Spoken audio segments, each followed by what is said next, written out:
Brett McKay here, and welcome to another edition of the Art of Manliness podcast. Do you feel stuck in life, that you aren't making progress in a relationship, job, or goal, and you don't know how to fix the problem and move forward? Well, perhaps you can take a little solace in the fact that it's a universal human experience, even amongst history's highest achievers. Indeed, when Adam Alter, a social psychologist and professor of marketing, looked at the lives of successful actors, musicians, writers, filmmakers, and entrepreneurs, he found that they had all passed through times in their lives and careers when they felt totally stuck. Today on the show, Adam, who's the author of Anatomy of a Breakthrough, How to Get Unstuck When It Matters Most, explains why getting stuck is inevitable in life, as well as mindset shifts and practices to escape from stuckness. We first talk about what contributes to getting stuck, including the goal gradient effect, and how the illusion of the creative cliff can keep you from seeing that you may end up doing your best work later in life. We then talk about dealing with the emotional angst of feeling stuck, and how it can be better to initially accept your stuckness than kick against the pricks. From there, we turn to some tactics for getting unstuck, including doing a friction audit and copying the work of others. In my favorite part of the conversation, we discuss the importance of recognizing when to move from exploring to exploiting, and vice versa. We end our conversation with why the mantra for getting unstuck is action over all. After the show's over, check out our show notes at aom.is/unstuck.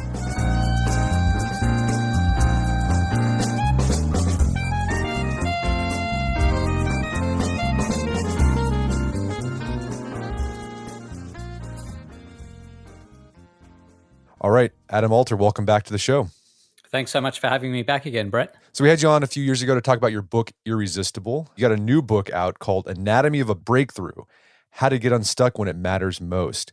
You walk readers through on how to get unstuck. So let's start off with, what do you mean by getting stuck?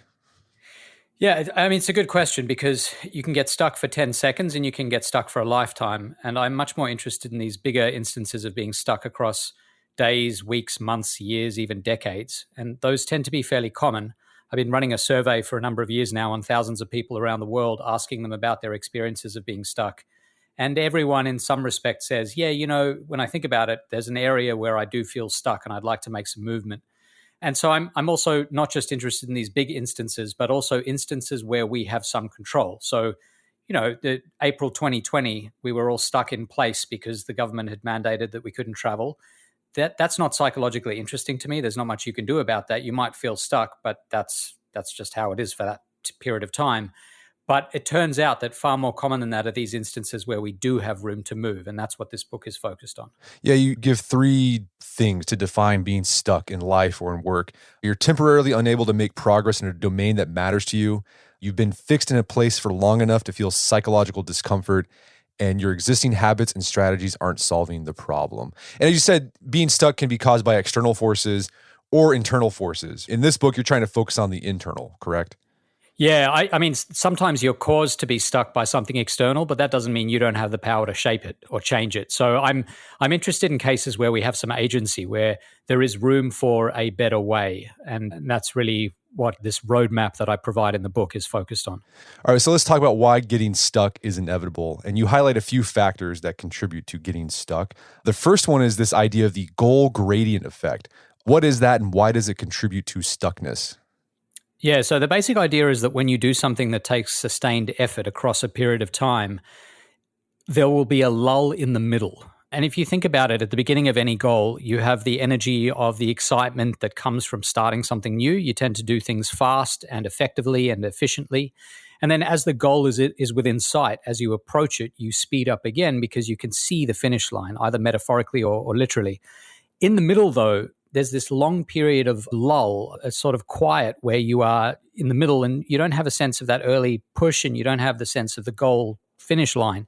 And so there's this midpoint lull, which happens in pretty much all goals, whether you're a charity trying to attract money for a particular campaign, whether you're an artist trying to create a work, whether you're a business, it doesn't really matter what it is, you will find this midpoint lull. And so that's the goal gradient effect. But it's also made worse by the fact that in the middle of the goal, you tend to hit a plateau. So if you keep doing things the same way, let's say you're trying to become fit, you do the same exercise regime over and over again on your way to losing a certain amount of weight, putting on a certain amount of muscle, that will stop working. And it depends on the person. There are some individual differences, but within 6 to 18 months, most people find that a regime that was working really well for them stops working. It stops having a beneficial effect.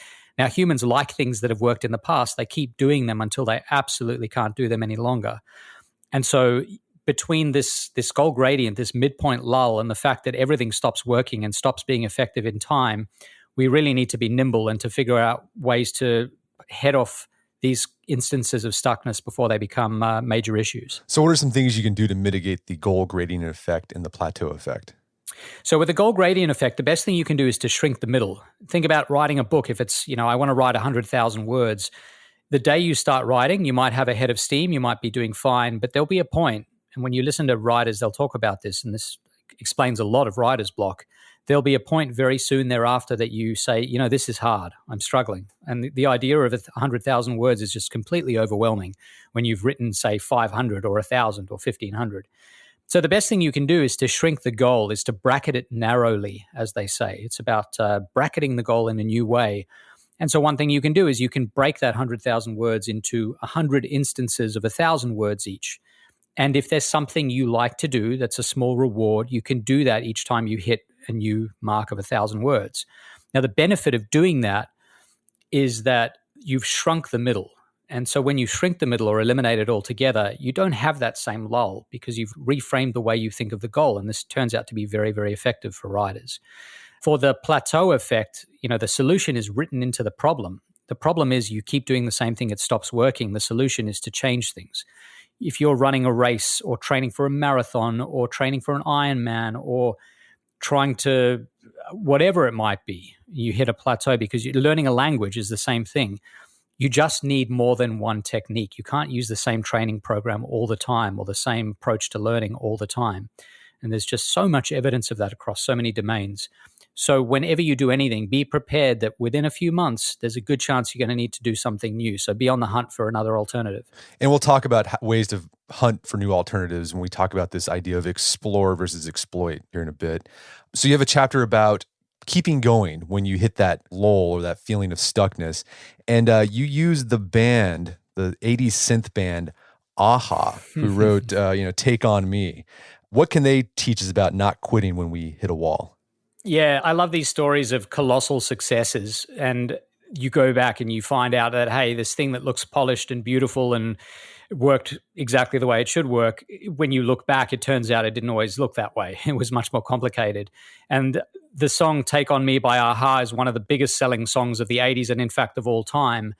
But it had several versions and iterations that came before it. And when the band was writing about what it was like to create this song, they talked about how for several years they couldn't get financial backing. Once they got financial backing, the version of the song they created was just a little bit rusty. It didn't have quite the same bounce that it ended up having in its final iteration. They tried floating and releasing the song several times, and it just didn't take off commercially. It took 3 or 4 bites at the cherry, and eventually the American arm of their recording agency said, hey, we got to make a great video for this. And if you know the song and you know the video, it's this classic 80s video that people will watch. I think it's been viewed billions of times now on YouTube. That video launched the song and launched the band and made the song. And without that perseverance across a period of many years, that song wouldn't have succeeded the way it did. And there are so many cultural products like that where what you see at the end is this end product that looks like it just sort of arrived fully formed, but that's not where it began. There were instances of stuckness that came before it over and over again.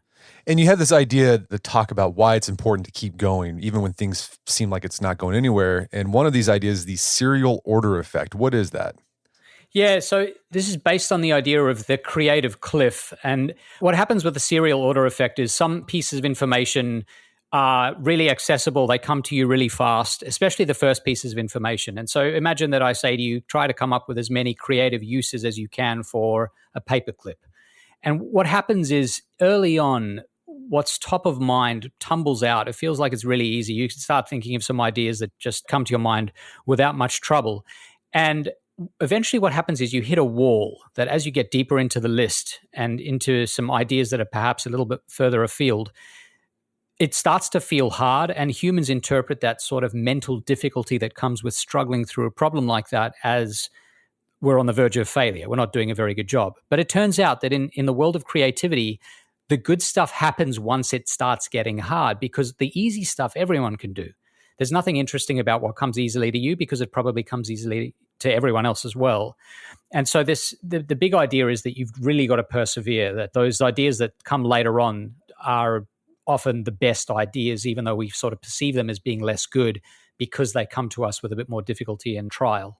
Gotcha. So the creative cliff is this idea, it's an illusion that our best ideas come early, and then after that, they're not any good, but it's actually the opposite. Usually the better ideas come after that wall.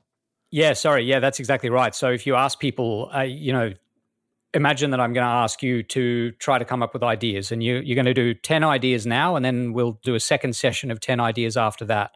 When do you think your best ideas will come? And almost everyone says, my best ideas will come first. And then the ideas, ideas 11 to 20 later on are not going to be as good.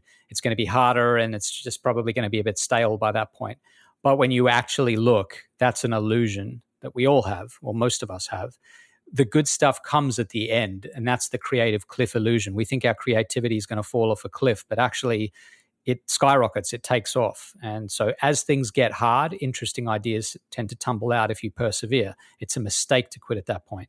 So the idea to mitigate that is just to keep, when it feels hard, just you got to keep going. It's not working until it feels hard, basically. So that's your signal that you're doing something right. And that doesn't mean go on forever, right? There is a cottage industry of books now that say you should quit. We don't quit often enough. And I think that's true. I think there are many times when you need to quit.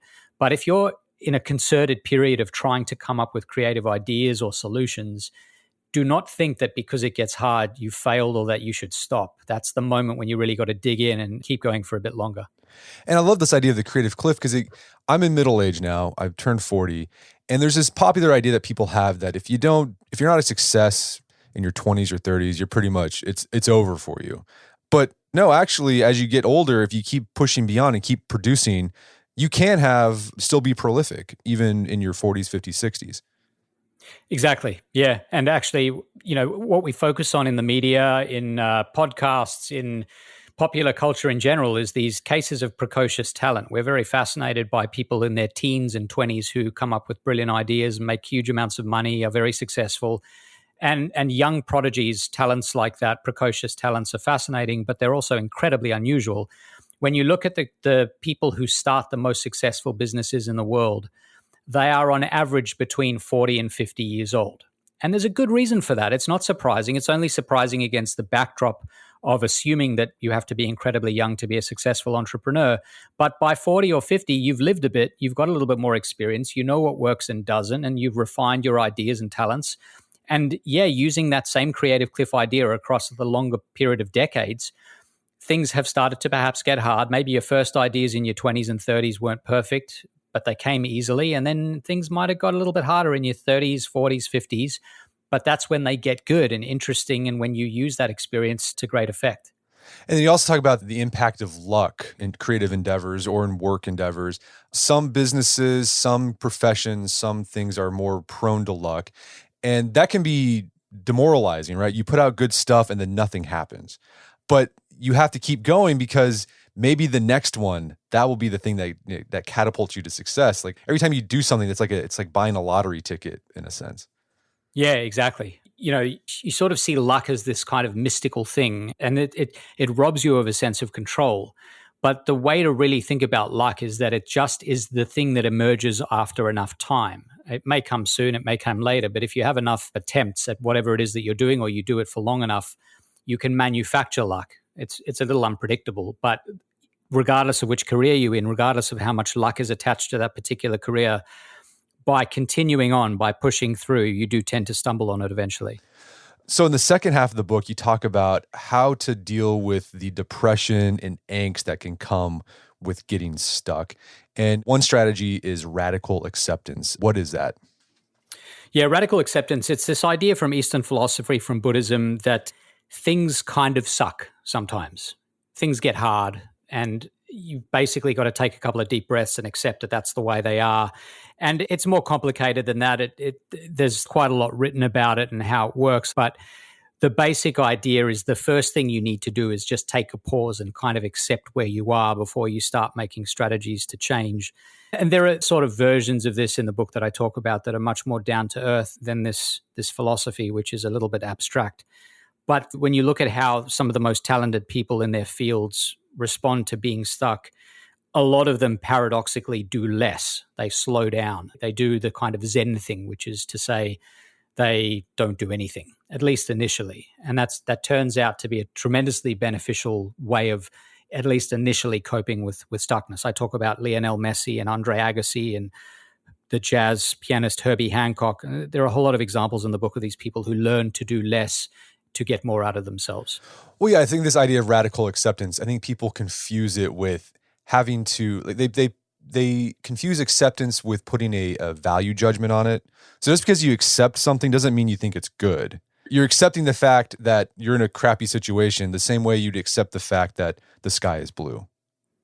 Yeah, exactly. And in a lot of the cases that I'm focusing on in the book, you can accept that things are the way they are right now without having to accept that they'll always be like this. And so you accept it. You say, it sucks that I'm in this position. I'm going to have to do something to get out of it. And very often there is something you can do, but it's okay to take a moment to just say, hey, this is kind of painful. This is not working the way I'd like it to work. Some change has been visited upon me in a way that I didn't anticipate or invite, and now I have to figure out what to do next. But it's okay to take a minute to strategize, slow things down, turn down the temperature. And that's what these geniuses from Einstein did this, Mozart did this, Claude Monet did this. They all would spend long periods of time just kind of mired in what the situation was before they tackled it, before they came up with a strategy to move forward. You said once they do the acceptance, one of the things they do is they take their foot off the gas, and they might even start relaxing their definition of success. And it's interesting because you think when you're stuck, you want to push harder. And that could be that maybe you need to do that in some situations. But oftentimes, if you just take your foot off the gas, that might help you get unstuck. It's like, the same thing when you're trying to get a car unstuck, right? You want to kind of rock it back and forth. So you're going to push on the gas, take it off, let it rock, push on the gas, and it'll get you unstuck. Yeah, that's exactly right. And the way I think about it is there's a very big difference between being physically stuck and being stuck metaphorically or emotionally or psychologically, the way I'm interested in this book. There are all these cases of hysterical strength where you read someone, lifted a car off another person or something like that. Humans are really well designed for instances of being physically entrapped. We have a lot of mechanisms. We have a rush of adrenaline. All of that sort of helps us get unstuck physically. But the same just hurts you when you're trying to get unstuck mentally, because what you really got to do is, as you said, turn down the temperature, slow things down. Your first instinct to just do anything to get unstuck in that case is just unhelpful. So I think that's a really important insight, that the first thing you've got to do, as you say, is turn down the temperature. Yeah, and you mentioned Messi. He does this he's the greatest soccer player ever, but he's got really bad nerves or anxiety before a game. And the way he counters that, you go into detail about it, but basically he just says, I'm going to take my time before I get going in a game. He'll spend the first couple of minutes of a game just kind of walking around near the sideline, not being part of the action. It's totally fascinating. Yeah, I agree with you. I think he's the greatest player today, maybe of all time. And I was very, very surprised to learn this, that he's among the most anxious soccer players on the field. And in fact, in his early days, his coaches said, I don't know that this guy's going to make it because he's got talent, but he doesn't have the temperament for the game. And so Messi had to figure out a way to get unstuck. He would start games and sometimes he'd be physically sick. He just really couldn't play at the beginning of those games. And sometimes he would be debilitated. They'd have to take him off the field.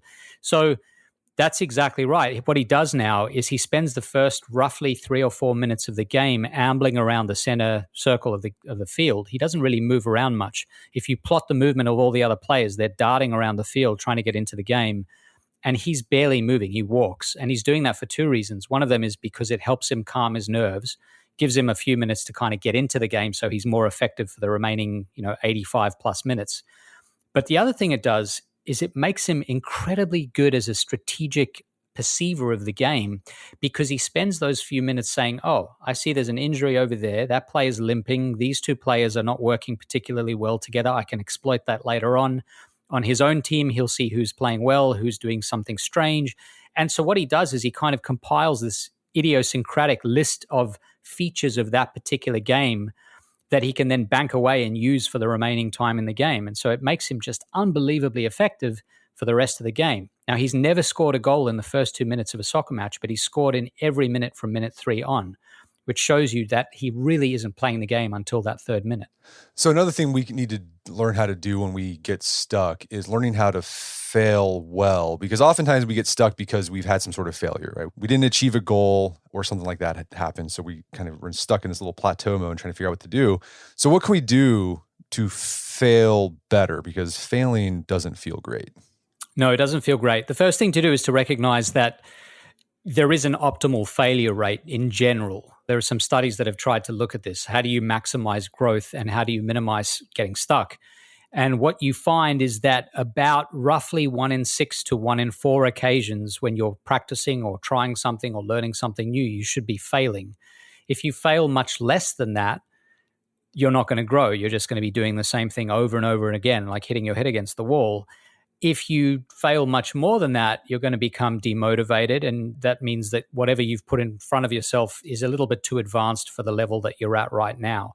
And so that's the first thing. Failing well involves, first of all, failing at all. You've got to fail the right amount, roughly, and to temper the practice sessions and the learning experiences so that you're failing roughly the right amount.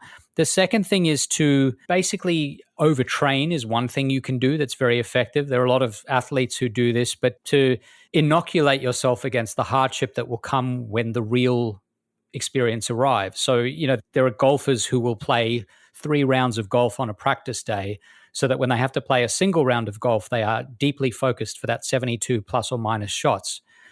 And so if you're hitting 300 or 250 shots in a day and you can focus for all of those, it's obviously going to be easier to focus for 70 shots.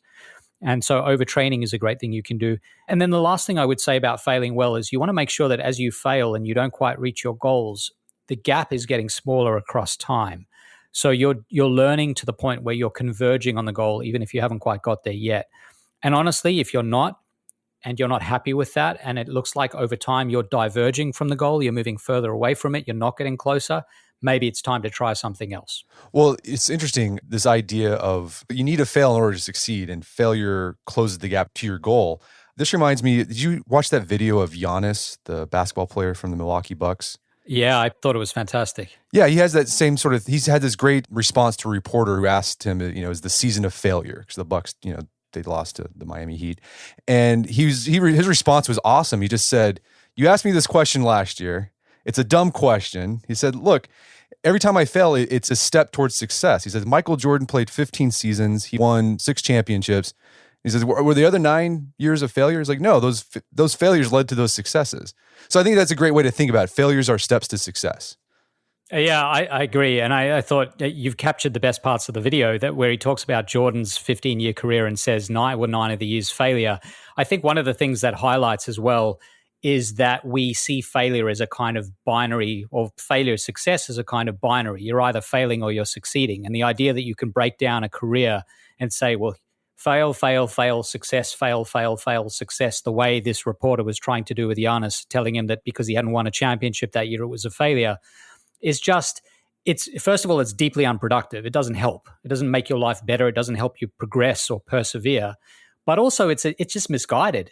The world doesn't operate on that particular binary, because failures lead to the next thing. And the next thing is often better than what came before, precisely because there was this, what that reporter would call failure.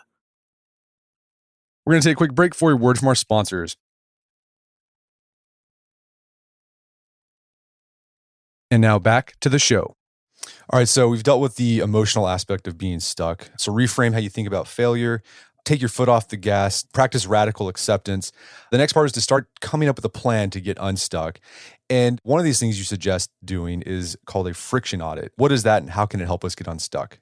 Yeah, so this started, I do a fair amount of business consulting and consulting for charities and nonprofit organizations. And the big question a lot of these organizations have is, how can we spend less money to make more of an impact? Or how can we spend less money to do better sales, or whatever it is they want?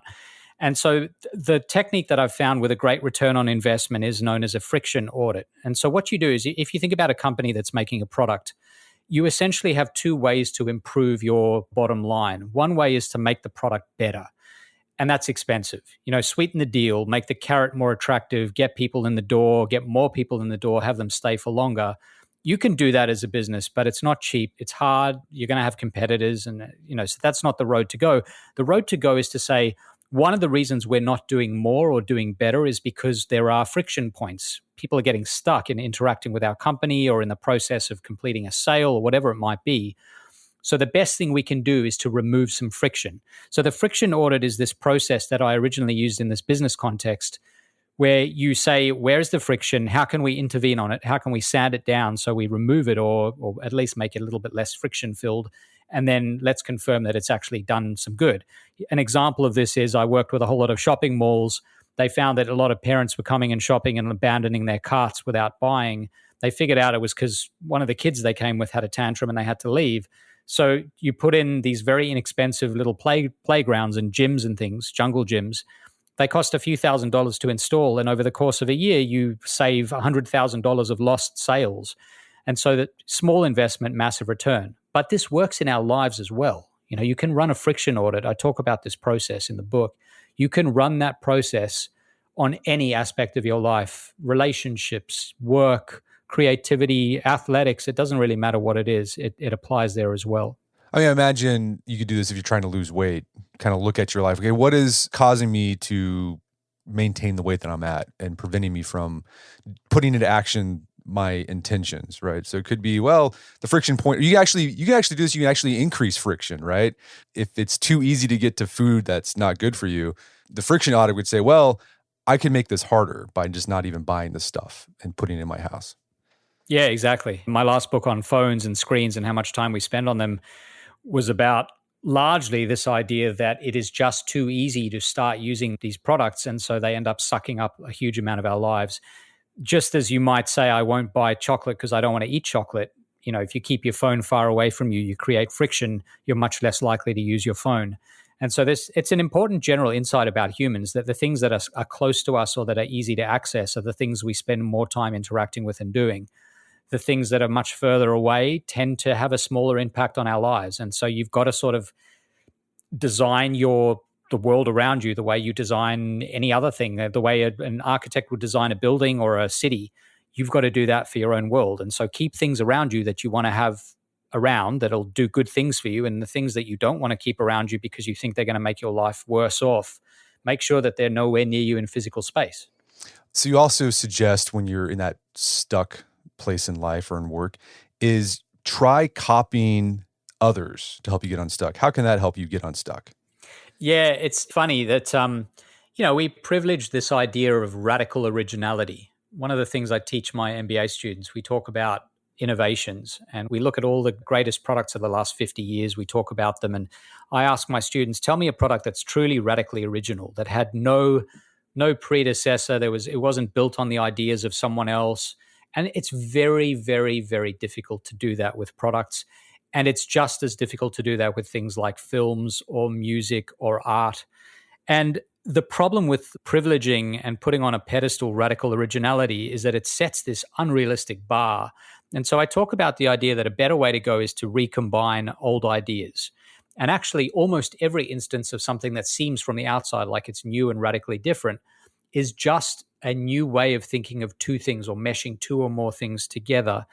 I talk a little bit about, for example, Dave Grohl, Bob Dylan, these musicians who, when people talk about them, they say, they're doing something that's pretty new and pretty different. And even other musicians say about Bob Dylan in particular, he was a genuinely original voice of the 20th century. But when you go back and you look at where his origins began, he was combining folk, he was combining rock at the time, pop, he was combining blues. He put it all together in a new way. But the building blocks of all of that were not themselves new. And I think it's an important insight because it makes the process of coming up with good ideas, with good products, with good whatever things you're trying to create much more tractable. It means you're much more likely to succeed. When I read this idea of copying others, it made me think of the idea of woodshedding. Do you know about this idea? No, I don't. So woodshedding comes from jazz. You're supposed to go to the woodshed where it's kind of far away and no one can hear you and practice. And the idea is you practice where no one can hear you so that you could come back later and then show off what you've learned. And I think woodshedding, you can copy the work of others and woodshed at the same time, right? Like you want to do this in private. You wouldn't want to copy someone out in the public blatantly because that's that's just copying. That's like plagiarism. But what you can do is you can take the work of others and practice with it privately, remix it, try things. And then once you got something new, then you can bring it out. 100%. Yeah. So no one would say that Dylan isn't doing something that's on some level different. I just think that the idea that these things that seem new are kind of mystical and just appear out of nowhere, that's the nonsense, right? So I'm sure Dylan did something like woodshedding. He took these ideas that he liked and maybe he didn't even do it explicitly, but they were infused in his music. And so he went and he practiced and he created the style that became Bob Dylan's style. But that doesn't mean that what he was doing was plagiarism or that it wasn't on some level new and different. It just means that all that other stuff seeped into it. It was like a sort of tea that had been made with all the ideas that had come before, but you need time for it to steep. And that's that process of woodshedding or practicing or honing or whatever you want to call it. So I know what's the guy's name who wrote Fear and Loathing in Las Vegas? Hunter S. Thompson. Hunter S. Thompson, yeah. Yeah, he supposedly typed out, I think it was The Great Gatsby, because he wanted to see what it felt like to write a great novel. Who knows if that did anything, but maybe it did. But I also, Austin Kleon has that idea of steal like an artist. Yes. Right? All artists are just copying each other, but it's not blatant like word, exact copy. Like you said, you just kind of, you work with the previous people's stuff until it seeps into what you do, and then you come out with something original. That's how creativity works. You also have this chapter about when you're stuck, about understanding the idea or the difference between exploring and exploiting. And I really like this chapter. So what's the difference between exploring and exploiting? Yeah, this goes back to evolutionary biology and evolutionary psychology, that you basically have essentially two ways to look for something new and fruitful and valuable. Let's say you're hunting and gathering. You're looking for fruit or food or whatever you're doing, and you're roaming the savannah. It's thousands of years ago. You can roam far and wide. You can cover a lot of terrain very shallowly, or you can find an area that seems like it might be fruitful and really dig deeply into that area. But then you're going to be leaving a lot of the other pastures without your attention, and so you might be missing something. And that's really how we are as we navigate the world, as we figure out the best way forward. And so there's a lot of research on these two. Exploring is basically a moment where you say yes to opportunities or options. So if you think about, for me, it was like the early days of college. I didn't know exactly what I wanted to do. So anytime an opportunity came along, I was like, yes, I will try that, see what that's like, figure out if that particular career path might work for me.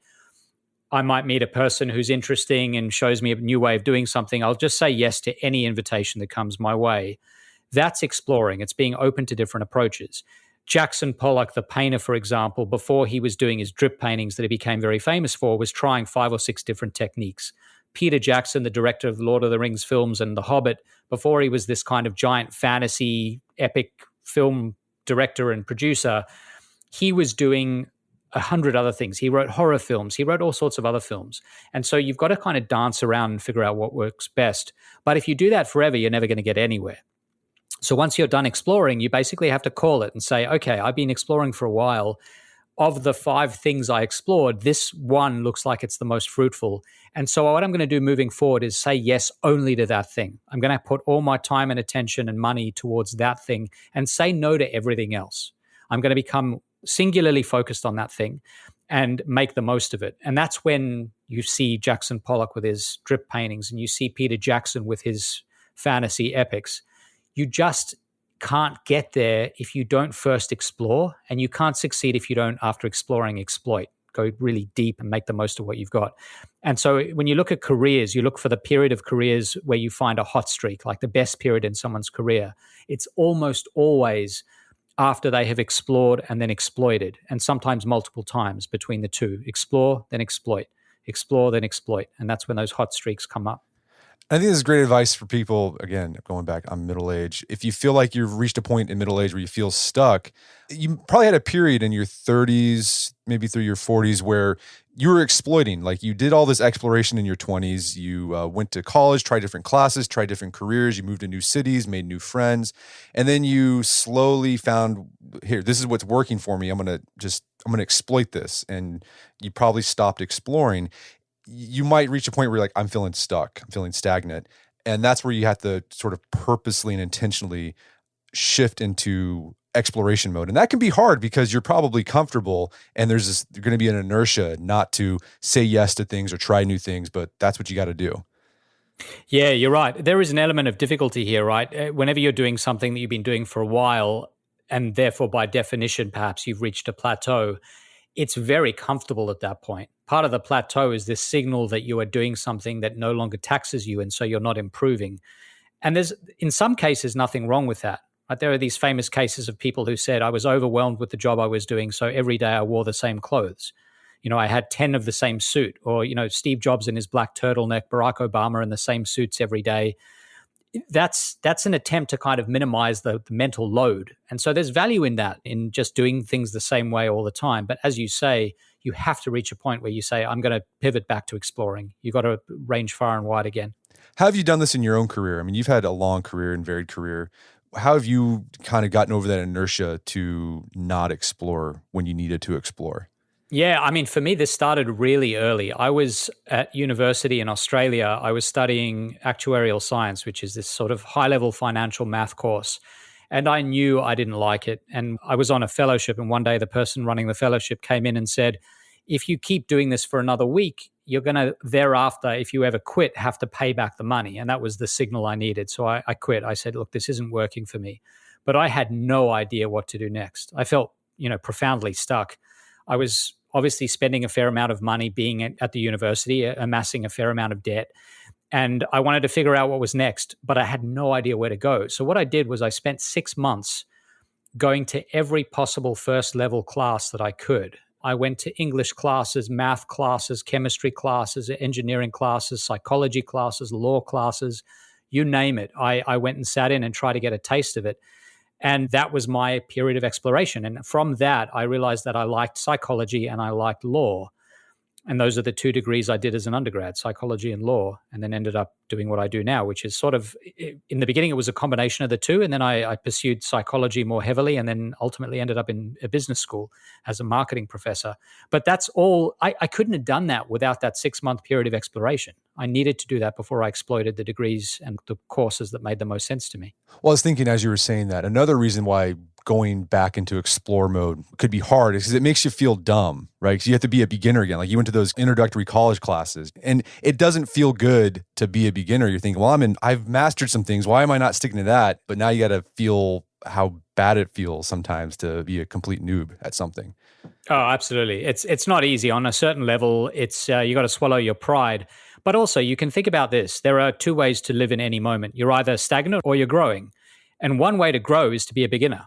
Beginners grow really fast, much more rapidly than experts grow. And so to go from being a beginner to being someone who's moderately proficient at something or lots of things, that is a true form of growth that I think a lot of us don't experience and don't cultivate. There is massive benefit in that. I will say that period of exploration where I didn't end up becoming an English major or a chemistry major or a math major, I still learned quite a lot about those areas. And I think that was important for me as well. That period of gathering little bits of information about 25 different disciplines had a massive amount of value that I didn't foresee. So it's not like this is all going to waste when you're exploring. It's all becoming a part of who you are. And David Epstein wrote the book Range about exactly that idea, that in the course of ultimately flourishing, you've got to kind of spend some time just dancing around different areas and figuring out if they're worthwhile for you. And that will have a beneficial effect for whatever it is you ultimately specialize in later on. Yeah, no failures, just steps to success. That's it. How do you know if you're in the explore mode? How do you know when you need to shift to exploit mode? Yeah, so there are a few ways to do this. One is to just say, I am going to give myself a certain amount of time. So in the example I gave you when I was jumping around from different course to course in college, I knew that the semester was going to end at a certain date. So I used that as my guide. And then I would have to sign up for a new program. And that's what I did. So I had a very clear 6-month period to do that. If you have objective metrics to pay attention to, if you're doing something that gives you numerical feedback, you can use that feedback. Like, for example, you might say, I'm going to try these 5 different techniques. Let's say you're trying to work out which, technique of art is the one that you want to pursue if you're an artist, something like that. you could say to yourself, I'm going to create 5 artworks in each style. And then once I've done that, I'll have my 25 artworks, 5 styles times 5 works. And then I'm going to decide which one to exploit. So you can use different decision rules to decide. I think also it's important to pay attention to what it feels like to be in this process, because you can get to the point where exploring gets stale, where you start feeling like, I don't want to be doing this anymore. I'm ready to really focus on something. And I know that happens with me with books. Between books, this is my 3rd book now. Between books, I'll say, I'm interested in 10 different things, but I don't know when I'm ready to start actually making one of them a book. So I will spend a certain amount of time until the ideas become from 10 to 9 to 8 to 7. And then I'll be left with a few that look like good candidates. And eventually I'll hit a wall and just say, I can't keep noodling about with this. I've got to really make a go of it. And that's when I'll write the proposal and work on the book. So we've talked about how to deal with being stuck by changing how we think about being stuck, changing about how we think about failure, thinking of ways we can get unstuck. But then eventually you got to start taking action.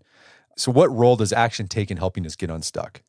Yeah, so it's funny, the last chapter in the book is titled Action Above All. And that's because all of the discussions about emotions, slowing things down, strategies, and so on, none of that would matter for getting unstuck if you didn't do something.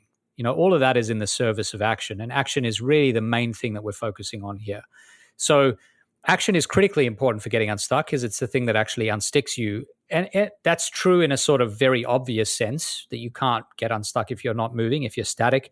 But it's also true in a more profound sense, which is that when you do something, when you act, even if the action itself is not dramatically productive, even if it doesn't produce something that you can then use for the rest of time, the mere fact that you're acting lubricates the wheels and gets you moving forward. There's this great example of this that I love. Jeff Tweedy, the frontman of Wilco, who writes music for the band Wilco, but also is a writer. He writes books. He's talked a lot about his creative process, and he talks about the fact that, he wakes up a lot of days. He's been doing this a long time, for decades. And he'll wake up on a lot of days and say, I don't feel like being creative today. Nothing's going to happen. And so what he does is he says to himself, you know what I'm going to do? I'm going to spend, say, half an hour in the morning pouring out all the bad ideas, like sort of extracting them from my brain, putting them on the page, and then that will make way for the good stuff. And so what he does is he says to himself, what's the worst sentence I could write right now? Or what's the worst, bit of music I could compose? And he does that. Sometimes it's better than he thinks and it's valuable, but a lot of the time it's not. It's not actually useful, but it by definition, by doing that, lowering the bar all the way down to the ground, you're still acting. And so you show yourself something about your capacity to act rather than sitting around and navel gazing. You're doing something, and there's value in that. Yeah, I like that idea that quantity and quality are related, because the more stuff you put out, you increase the chances of you actually having a home run. I mean, the same thing with baseball, right? I think what everyone famously says, Babe Ruth, he's home run king, but he had like the most strikeouts. He struck out a ton of times, Exactly. But he's taken action. The same idea that applies to any other domain in life. Exactly. And then also you talk about, besides taking action on the thing that you're wanting to get unstuck in, you also talk about just physically moving can help you get unstuck. Like actually getting up and moving your body can help you get unstuck from whatever it is you're stuck in. Yeah, there's a lot of research on the value of walking, of moving. And so if you're trying to think of something and you're sitting on your seat at your desk and it's not working, walk outside if it's nice out, get on a treadmill if it's not, move your body, pace around. It tends to sort of grease the wheels a little bit and get things moving again. If you are an athlete, do whatever it is that you like doing. There's this amazing set of videos of Paul Simon, who obviously not an athlete, but a great musician. And Paul Simon was notoriously shy, but he was on a number of talk shows in the 70s and 80s. One of them was the Dick Cavett show, and he would get onto the show and Cavett would ask him questions and he would just absolutely struggle to respond. And it was clear that he wasn't comfortable being there. He would even make comments about the microphone and its position. He just felt really uncomfortable. But Cavett very wisely said to him, why don't you pick up your guitar and show us how you wrote, Bridge Over Troubled Water or something like that. And Simon did that. And the minute he started strumming, he was charming and relaxed and things came to him much more easily. So if there's something you do, whether it's lifting weights, going for a run, riding on a bike, it doesn't matter, rowing, whatever it is, that movement seems to be, it gets you to a comfortable place mentally as well and seems to lubricate whatever gears need to be turning in your head to unstick you. Yeah, getting into your body gets you out of your head sometimes, which can 100%. be useful. Well, Adam, this has been a great conversation. Where can people go to learn more about the book and your work? Yeah, so I'm on Twitter and LinkedIn are my main channels. That's where I post information. I've been posting about the book a fair amount there, so there's quite a lot of information there. I also have a website, Adam Alter Author, that is basically a compilation of all the press material and other things that have been written about the book or that I've written about the book. And those are probably the two places. But the book is available online. It's available in bookstores and will be available from May 16. Fantastic. Well, Adam Alter, thanks for your time. It's been a pleasure. Thanks so much for having me, Brett. My guest is Adam Alter. He's the author of the book Anatomy of a Breakthrough. It's available on Amazon.com and bookstores everywhere. You can find more information about his work at his website, adamalterauthor.com. Also, check out our show notes at aom.is/unstuck. You can find links to resources where we delve deeper into this topic.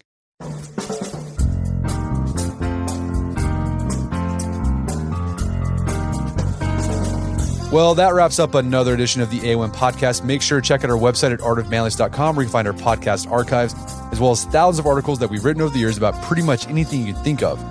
And if you'd like to enjoy ad-free episodes of the AOM podcast, you can do so on Stitcher Premium. Head over to StitcherPremium.com, sign up, use code Manliness at checkout for a free month trial. Once you're signed up, download the Stitcher app on Android and iOS, and you can start enjoying ad-free episodes of the AOM podcast. And if you haven't done so already, I'd appreciate if you take 1 minute to give us a review on Apple Podcasts or Spotify. It helps out a lot. And if you've done that already, thank you.